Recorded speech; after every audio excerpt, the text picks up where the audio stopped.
Ah, c'est chaud, franchement. J'essaie de regarder l'écran, mais je peux pas parce que comme je regarde, j'ai l'impression que je regarde d'un autre côté, je suis obligé de regarder l'objectif. Petite parenthèse, c'est que si vous voyez une image avec les côtés qui sont noirs, c'est que je filme avec mon téléphone. Parce que j'ai plus de chargeur pour pouvoir faire monter mes vidéos sur mon PC.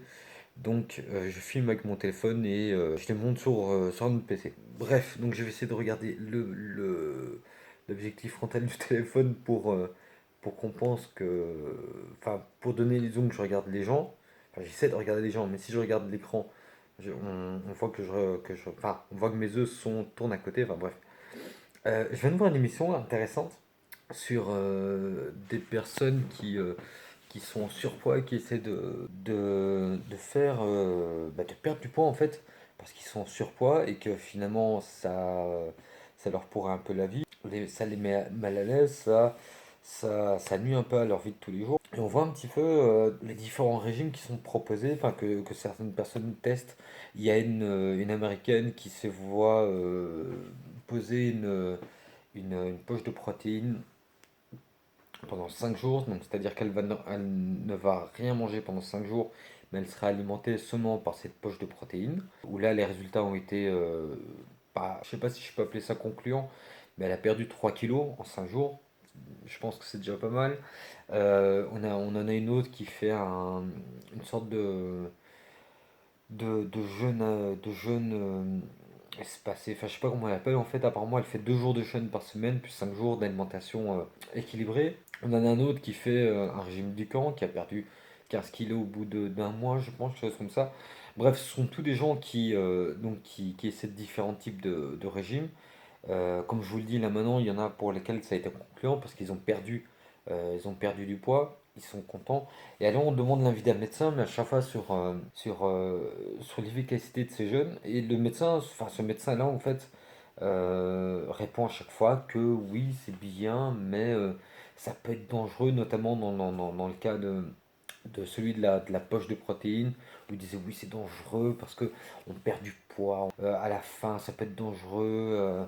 Et puis dans le cas de projet du camp, oui, c'est bien, on perd du poids, mais à long terme, ça ne fonctionne pas. Les gens reprennent de toute façon du poids. Donc c'est un constat assez pessimiste en fait de la part d'un médecin. Je trouve ça assez alarmant de la part d'un médecin en fait, alors que enfin, les médecins le savent, en fait, la population le sait aussi que, enfin la population, les gens en tout cas qui s'intéressent au sujet, c'est que le jeûne lié à une alimentation équilibrée, liée à du sport, permet de rester en bonne santé. Les personnes qui sont en surpoids, de pouvoir perdre du poids et retrouver une taille, enfin un poids normal. Et ces éléments regroupés les aident. Et nous avons là actuellement à la télé, nous avons des médecins qui nous disent absolument le contraire. Ou alors ils contredisent ça à demi-mot en fait en disant que ça fonctionne, mais à long terme de toute façon, ces personnes-là vont retrouver leur poids, ils vont retrouver leur obésité et que c'est des choses, des types de régimes à éviter. Moi je trouve ça très grave. Ce sont des gens qu'on devrait. Je sais pas si on peut les radier, je sais pas si. Je sais pas jusqu'à quelle sanction pour aller envers leur rencontre. Je sais pas si c'est radier, si c'est une amende, si c'est les interdire de passer dans une, dans une émission de télévision, je sais pas. Mais je trouve ça assez interpellant que des personnes qui ont fait un serment d'Hippocrate, donc qui jurent de, de soigner les gens et de les aider à rester en bonne santé. Je ne connais pas exactement le serment d'Hippocrate, mais de ce que j'en ai connu, je pense que c'est plus ou moins ça. On avait aussi dans le cas, je suis dans le cas de cancer, où c'était quoi encore? Ouais, il y avait un avocat qui disait que le médecin, s'il refuse, enfin s'il n'a pas de solution pour traiter un cancer de manière médicale, il peut proposer des manières alternatives. Il ne peut pas peut-être l'interdire, mais il peut proposer ce que énormément de médecins ne font pas, et d'ailleurs ce que refusent beaucoup de médecins, c'est-à-dire dans le cas des traitements alternatifs qui sont dans ce cas-là demandés par les patients ou les familles des patients, ils sont carrément refusés par le médecin, ce qui est, d'après cet avocat, interdit par le serment d'Hippocrate, enfin bref, par leur déontologie en fait. Et on a par ailleurs le business le business pharmaceutique, le business des médicaments à tout va.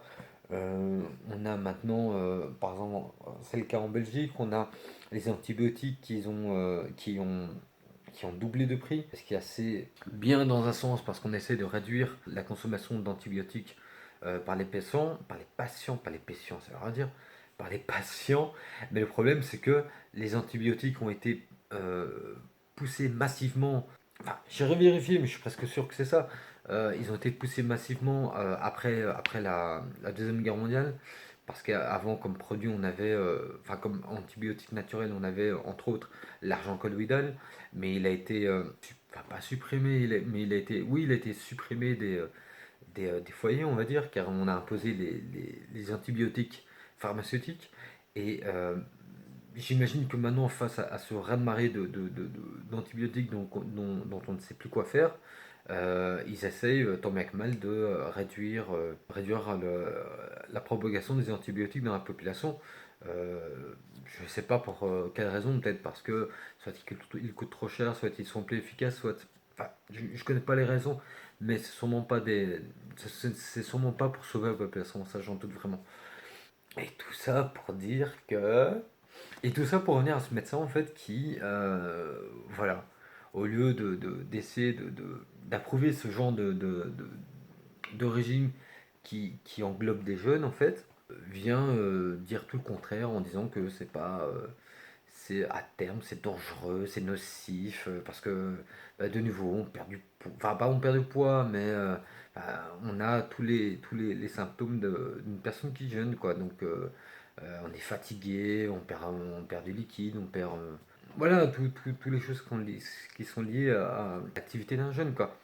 Donc c'est pour ça que de nouveau on doit se, se- essayer de trouver des solutions pour revenir à des médecines alternatives, des médecines locales à base de plantes, de tout produit naturel en fait qui peuvent aider à guérir des maladies et des cancers réellement, même de faire justement de procéder à des amaigrissements, mais de façon réelle et non pas par des suivis médicamenteux qui souvent coûtent très cher et ne donnent que très peu de résultats.